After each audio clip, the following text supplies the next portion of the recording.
أعزائي المشاهدين، أهلا بكم في حلقة جديدة وقناة الأثر الكبير. وهل تعلم؟ الحلقات اللي احنا بنذيعها كل مرة بعنوان هل تعلم، لأن احنا بناخد معلومة عن الفراعنة، معلومة خفيفة سريعة عن أجدادنا الفراعنة. هل تعلم أن الهرم الأكبر في منطقة الجيزة هو قبر للملك خوفو؟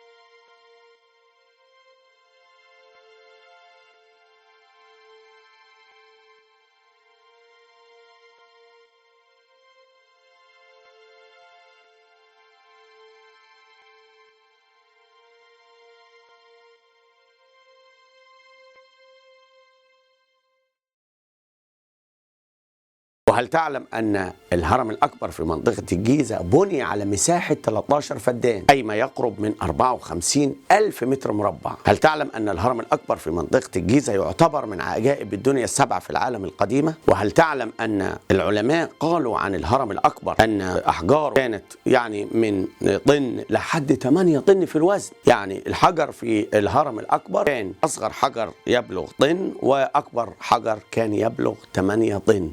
وهل تعلم أن العلماء قالوا أن أحجار الهرم الأكبر لو تم ترصيصها، لو تم تقطيعها إلى أحجار صغيرة بمساحة متر مكعب وتم رصها جنب بعضها في خط مستقيم، يصل حوالي ثلثي الكرة الأرضية. وهل تعلم أن العلماء قالوا عن الهرم الأكبر أن أحجار الهرم الأكبر لو تم عمل سور بها حول فرنسا كلها لاكتمل السور، ويكون بطول 3 متر وعرض متر، يكفي فرنسا كلها. وهل تعلم أن العلماء قالوا عن الهرم الأكبر أنه إعجاز معماري كبير جدا لم يتوصل له العالم لا من قبل ولا من بعد؟ يعني لحد دلوقتي ما حدش يعرف يعمل زي الهرم الأكبر اللي تم بناؤه زي ما أنا قلت على مساحة 13 فدان، يعني ما يقرب من 54 ألف متر مربع. دي مساحة شاسعة، يعني كأنه بلد بحالها، يعني مكان الهرم ده ميدان بحاله.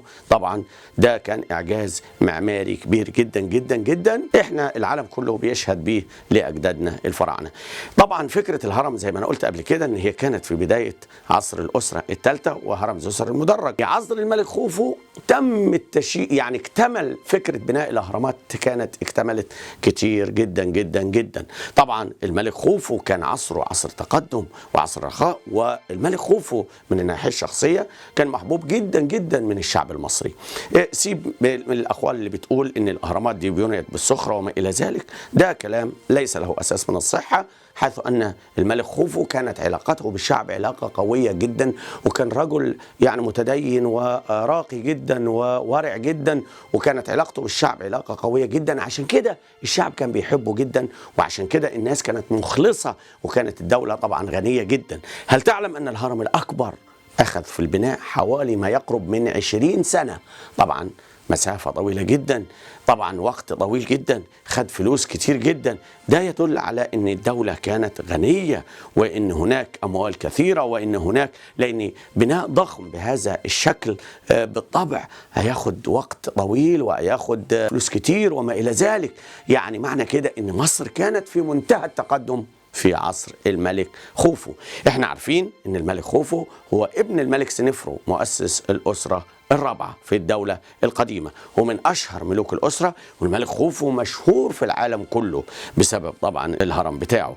طبعا الهرم في منطقة الجيزة الناس كلها بتعرفه حول العالم، لأن تشييد كبير وبناء عظيم، والناس كلها بتتعلم الهندسة من الهرم الأكبر في منطقة الجيزة. وهل تعلم أن طول ضلع قاعدة الهرم حوالي 230 متر؟ كمان معلومة تانية عن الهرم، زي ما أنا قلت إن هو طوله كان 146 متر عند البناء، يمكن دلوقتي وصل 137 أو 138 متر بسبب طبعا عوامل التعرية وارتفاع منسوب الأرض وما إلى ذلك. لكن طبعا كان بناء جامد جدا، خد عدد أحجار. كان ندي معلومة، الأحجار بتاعت الهرم تقريبا بحسب ما تم حسابها بالحسابات، وطبعا ضرب القاعدة في الأمتار وما إلى ذلك في نسبة الأحجار، يمكن طلعت 2,300,000 قطع حجرية.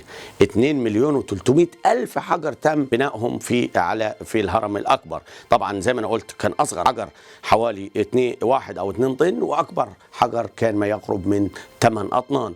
بعد كده احنا شفنا ان عدة محاولات كانت داخل الهرم الأكبر لمعرفة تاريخ الملك خوفو أو ايه اللي جوه الهرم، لأن احنا لحد دلوقتي يعني ما حدش يعرف جوه الهرم في ايه. المدخل المعروف دلوقتي لينا اللي كلنا بنشوفه ده بيوصل إلى حجرة دفن الملك، وموجود جواها التابوت اللي احنا ما نعرفش حتى دخل ازاي من الفتحة دي.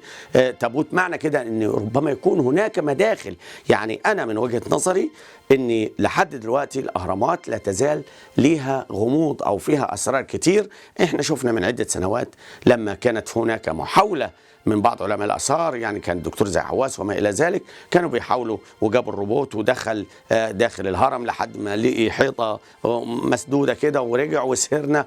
لكن طبعا الموضوع ده ما كانش أنتج عن شيء. لكن أنا من وجهة نظري أن هناك أسرار كثيرة داخل الهرم، لأن مبنى بالشكل الكبير ده يعني على مساحة 54 ألف متر، يعني أكيد جواه وتحته حجرات، أكيد جواه حاجات كتير. لأن حتى احنا أثاث الملك خوفو لم يعثر للملك خوفو لحد دلوقتي على أي حاجة.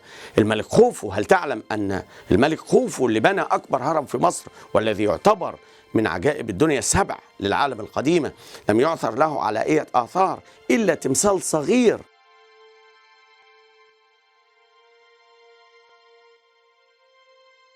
طوله 7.5 سنتيمتر، ولم يعثر عليه داخل الهرم الأكبر، بل كان في منطقة أبيدوس، وكان مكسر إلى عدة أجزاء وتم تجميعه، وهو الآن معروض في المتحف المصري، مصنوع من العاج طوله 7.5 أو 7 سنتيمتر، ومعروض في المتحف المصري. ويمكن لولا اسم الملك عليه داخل خرطوش يمكن ما كناش عرفنا ان هذا التمثال الصغير لهذا الملك الكبير الملك خوفو. وهل تعلم ان الهرم الاكبر زي ما انا قلت قعد 20 سنة في البناء، وخد مجموعة كبيرة آلاف من الفنيين والمهندسين والعمال، وكانت هناك مدينة عمال بأكملها تم تشييدها بالقرب من الهرم، لأن أنا قلت خد مسافة طويلة، وكان هناك العمال يقيمون لفترة طويلة من الزمن والمهندسين.